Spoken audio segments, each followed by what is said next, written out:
ओम श्री परमात्मने नमः।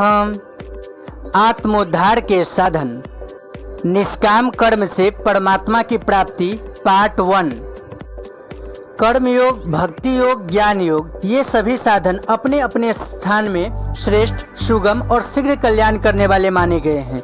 यहाँ कर्मयोग के विषय में कुछ लिखा जाता है। कर्मयोग का साधन सुगम है। गीता में भगवान कहते हैं, ज्ञेयः स नित्य सन्यासी यो न द्वेष्टि न कांक्षति निर्द्वंद्वो ही महाबाहो सुखम बंधात प्रमुच्यते।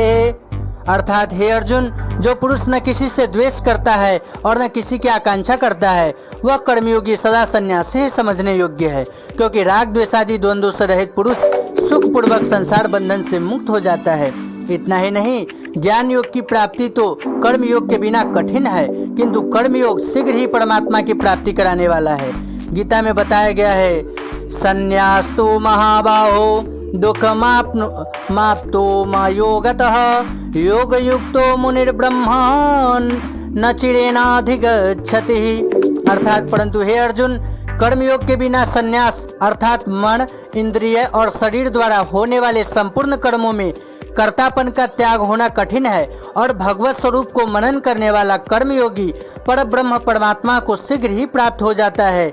गीता में भगवान ने भक्ति योग, ज्ञान योग और कर्म योग, इन तीनों ही मार्गों को स्वतंत्र बताया है।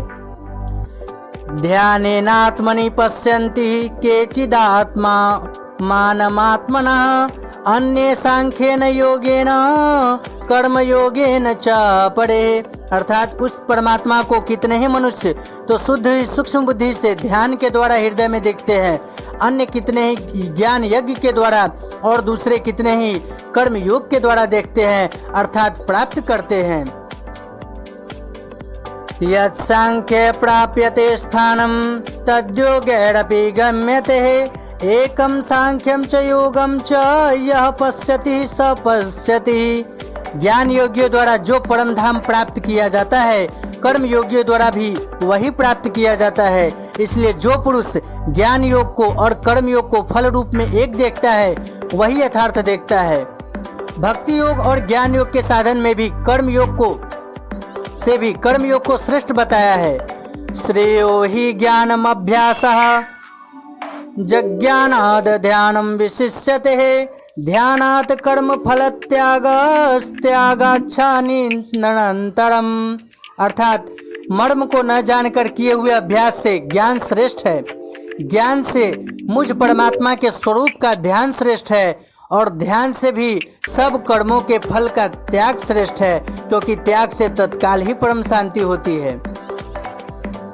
संन्यासः कर्मयोगस्य निःश्रेयसकरावुभौ तयोस्तु कर्म संन्यासात् कर्मयोगो विशिष्यते। अर्थात कर्म संन्यास और कर्मयोग ये दोनों ही परम कल्याण के करने वाले हैं, परंतु उन दोनों में भी कर्म संन्यास से कर्मयोग साधन में सुगम होने से अर्थात आसान होने से श्रेष्ठ है। इससे यह सिद्ध हुआ कि परमात्मा के ध्यान से भी निष्काम कर्म श्रेष्ठ है। जिस ध्यान में फल का त्याग नहीं है और जिस कर्म फल त्याग रूप निष्काम कर्म में ध्यान नहीं है, उन दोनों का ही मुकाबला होता है। निष्काम कर्म में फल का त्याग होता है, इसी कारण उससे परमात्मा की प्राप्ति रूप परम शांति मिलती है। जिस ध्यान में फल का त्याग नहीं है, उस ध्यान से तो जिस कामना के उद्देश्य से वह ध्यान किया जाता है, उस कामना की ही सिद्धि हो सकती है, उससे परम शांति नहीं मिल सकती। कर्म योग की प्रशंसा करते हुए भगवान ने कहा है, अनाश्रितः कर्म फलम कार्यम कर्म करोति यः स सन्यासी च योगी च न निर्गिर्न चाक्रियः। जो पुरुष कर्म फल का आश्रय न लेकर करने योग्य कर्म करता है, वह सन्यासी तथा योगी है, और केवल अग्नि का त्याग करने वाला सन्यासी नहीं है, तथा केवल क्रियाओं का त्याग करने वाला योगी नहीं है। अर्थात अगर कोई कहे कि मैं खाना पीना छोड़ दूं तो मैं सन्यासी होगा, या फिर केवल मैं कोई भी काम नहीं करूंगा तो मैं योगी हो गया, तो ऐसा नहीं है। अतः वर्ण और आश्रम के अनुसार शास्त्र विहित कर्मों में फल और आसक्ति का जो त्याग है, उसको ही निष्काम कर्म कहते हैं। ब्राह्मण के लिए मुनिजन ने 60 कर्मों का विधान किया है। अध्यापन, मध्याह्नं च यजनं याजनं तथा दानं प्रतिग्रहं चैव ब्राह्मणानां कल्पयत्। पढ़ना, पढ़ाना, यज्ञ करना, यज्ञ कराना, दान देना और दान लेना, ये 6 कर्म ब्राह्मण के लिए रचे गए हैं। सन्नाम तु कर्मणामस्य त्रीणि कर्माणि जीविका याजनाध्यापने चैव विशुद्धाश्च प्रतिग्रह। इन 6 कर्मों में पढ़ाना, यज्ञ कराना और विशुद्ध द्विजातियों से दान ग्रहण करना, ये तीनों ब्राह्मण की जीविका के कर्म हैं तथा यज्ञ करना, दान देना और वेदादि का स्वाध्याय करना, ये तीनों कर्म धर्म पालन के लिए हैं।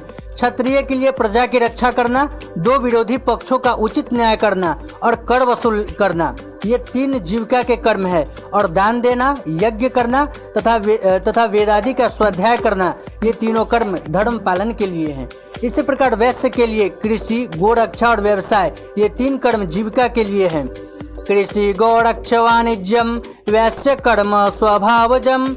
खेती, गोपालन और क्रय विक्रय रूप सत्य और सम व्यवहार, ये वैश्य के स्वाभाविक कर्म हैं। एवं दान देना, यज्ञ करना और वेदादि का स्वाध्याय करना, ये 3 कर्म धर्म पालन के लिए है। शूद्र के लिए केवल एक ही कर्म बतलाया गया है। परिचार्यात्मकम कर्म शूद्रस्यापि स्वभावजम। सब वर्णों की सेवा करना शूद्र का भी स्वाभाविक कर्म है। उपर्युक्त अपने अपने वर्ण के कर्तव्यों में तथा इसी प्रकार जो कुछ भी शास्त्रों में आश्रम धर्म, सामान्य धर्म और आपातकाल के धर्म मनुष्य मात्र के लिए बतलाए गए हैं, उन कर्तव्य कर्मों में फल और आसक्ति का त्याग करके उनका अनुष्ठान करना चाहिए। ऐसा करने से निष्काम कर्म संपन्न होता है। इस निष्काम कर्म का सार भगवान ने गीता में इस प्रकार बताया है। कर्मण्येवाधिकारस्ते मा फलेषु कदाचन मा कर्म फल हेतुर्भुर्मा ते संगोस्तस्त्व कर्मणि। अर्थात हे अर्जुन, तेरा कर्म करने में ही अधिकार है, उसके फलों में कभी नहीं। इसलिए तू कर्मों के फल का हेतु मत हो तथा तेरी कर्म न करने में भी आसक्ति न हो। यहाँ कर्मण्येवाधिकारस्ते से कर्म करने में मनुष्य के लिए अधिकार और स्वतंत्रता बतलाकर कर्म करने पर जोर दिया गया है कि कर्म करना ही कर्तव्य है। माते संगोस्तस्त्व कर्मणि से भी कर्म त्याग का निषेध करके कर्म करने पर ही जोर दिया गया है। माँ फलेषु कदाचन से यह बतलाया गया है कि कर्म फल में अधिकार नहीं है बल्कि उसमें परतंत्रता है। और माँ कर्म फल हेतुर्भुः से कर्म के फल का हेतु न होने के लिए कहकर वासना, आसक्ति, ममता और अभिमान के त्याग का आदेश दिया गया है। Thanks for watching, likes and subscribe.